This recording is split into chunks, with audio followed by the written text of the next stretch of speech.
Guardianship is something that exists in every single state in the US, but each state has different rules and processes and even sometimes verbiage in how they call things and how we get guardianship and the differences between the types of guardianship. And so in North Carolina, there's three different types of guardianship.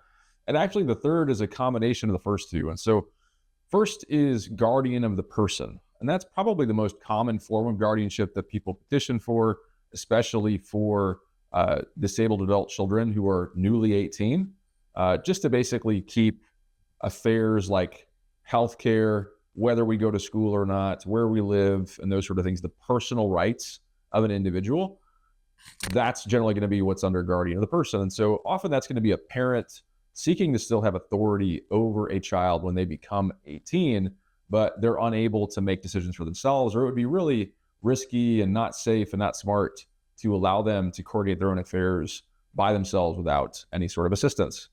And so the second form of guardianship is guardian of the estate. The estate is someone's financial and transactional affairs. And so it's going to be their legal rights to bind themselves, to sign contracts, to transfer property, to hold and manage property like money or investments or real estate for that person. That's generally a heightened responsibility. It comes with it usually the requirement to be bonded. So you generally have to have an insurance policy that insures the actions and the assets under guardianship to make sure that they're not stolen or wasted or misused.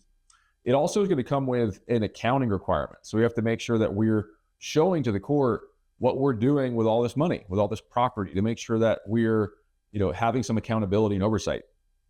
And then the third form of guardianship is a combination of the two that we call general guardian. And so that's going to have both personal, medical, day-to-day responsibility, but also transactional and financial affairs. And that also comes with the same heightened responsibility that guardian of the state does: accounting, surety bond, oversight. So those are generally the things that are available in North Carolina. Some other states will call those conservatorship or maybe different nomenclature, but that's generally what it looks like in the state of North Carolina.